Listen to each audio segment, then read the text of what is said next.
मथुरा निकाय चुनाव में कांग्रेस प्रत्याशी की करारी हार पर कांग्रेस के नेता एवं पूर्व विधायक प्रदीप माथुर का कहना है कि कांग्रेस के दो प्रत्याशियों में बंटवारे के चलते एक अधिकृत प्रत्याशी और एक अनाधिकृत प्रत्याशी अपने 13 साथियों के साथ चुनाव लड़ने के चलते वोट डाइवर्ट हो गया।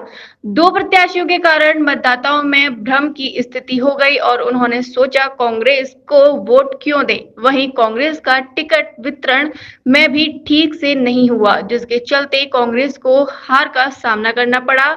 उनका कहना है कि कांग्रेस के टिकट वितरण में कहा गड़बड़ियां हुई, यह तो जांच के बाद ही स्पष्ट हो सकेगा। पूर्व विधायक एवं कांग्रेस नेता ने कहा वे जल्द ही मथुरा वृंदावन के कांग्रेस कार्यकर्ताओं का एक बड़ा सम्मेलन बुलाएंगे और सम्मेलन में सभी की राय मशविरा करके विचार मंथन किया जाएगा कि आखिर क्या वजह थी जिसके कारण हार हुई। जब उनसे पूछा गया कि कांग्रेस प्रत्याशी नंबर 3 पर, तो उन्होंने कहा कि मैं पहले से कहता आया हूं कि मुझे तो ईवीएम में बू आती है। उन्होंने कहा कि सारी चीजें फिल्टर होकर सामने आए तो स्थिति स्पष्ट हो जाएगी। उन्होंने कहा कि कांग्रेस का वोट डाइवर्ट क्यों हुआ, इस पर भी विचार विमर्श किया जाएगा।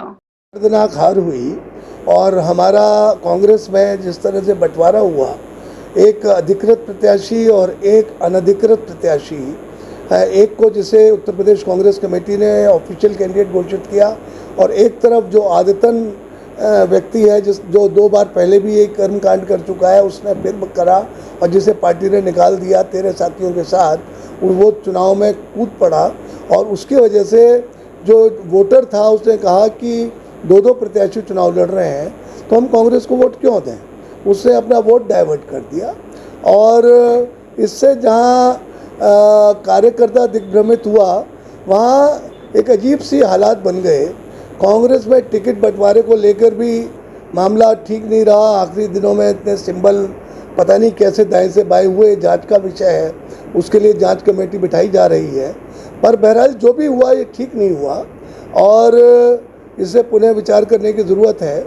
जल्दी हम एक बड़ा सम्मेलन बुलाएंगे जिसमें इन्हीं बातों की चर्चा की जाएगी कि कांग्रेस को रिवाइवल के लिए मथुरा वृंदावन में कार्यकर्ता सम्मेलन रखेंगे जिसमें सभी की बातें और सभी की राय और मशवरा लिया जाएगा। 1,10,000 वोटों का अंतर बहुत बड़ा था। देखिए, इस बारे में मैं मानने को तैयार नहीं हूँ। कारण ये है कि 17 के 17 नगर निगम भारतीय जनता पार्टी ने जीते। पहले ही अनाउंस कर दिया था 17 नगर निगम जीतेंगे। आप माने ना माने, मुझे तो हमेशा ईवीएम में बू आती है। 50% में भारतीय जनता पार्टी, 50% में डिवाइडेड हाउस, सारी पार्टियाँ एक तरफ कर्नाटका में जिता देते हैं, 2-4 राज्यों में जिता देते हैं, फिर ये बड़ा खेल करके जो है जनता को एक भ्रामक उसमें रख के ये सब गड़बड़ घोटाला का मामला है। और इस बारे में कई बार, अब क्या बताएं, भारतीय जनता पार्टी का रूप ही निराला है। जुडिशरी से लेकर नीचे तक सरकार का हस्तक्षेप है, इसलिए कोई खुल के बोल नहीं सकता। चौथा स्तंभ भी हिलता हुआ नज़र आता है। ठीक है, आपके चैनल सब कुछ दिखाते हैं, परंतु सारी चीज़ें फिल्टर होके आती हैं। आदमी की सही आवाज़ आम जनता तक नहीं पहुंचती है। बसपा प्रत्याशी दूसरे नंबर पर। कोई बात नहीं, हमने कहा ना, डिवाइडेड हाउस, उनके जो वोट थे, जो एससी वोट थे वो उनको पूरे मिले।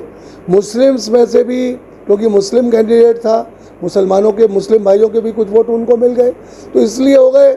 यदि आप दोनों के वोट मिलाए तो यदि एक कैंडिडेट लड़ता तो दोनों के मिला के 65,000 लगभग होते हैं।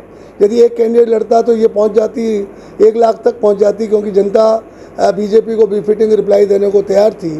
परंतु इस डिवाइडेड हाउस ने एक झटका कांग्रेस को दिया है। मैं समझता हूं कि हम सब लोगों को संभलने की ज़रूरत है, कार्यकर्ताओं से लेकर नेताओं तक। और ये एक आई ओपनर है हाईकमांड के लिए भी कि टिकट वितरण के समय जो फॉर्म भी मिलता है उसमें वो नाम लिख के भेजें, ना कि बिना नाम का symbol. Ranked among top 15 universities and endowed with the state-of-art infrastructure, Sanskriti focuses on innovation, research, skill and holistic development of students. No wonder Sanskriti has 91% placement record. Sanskriti University for excellence in life.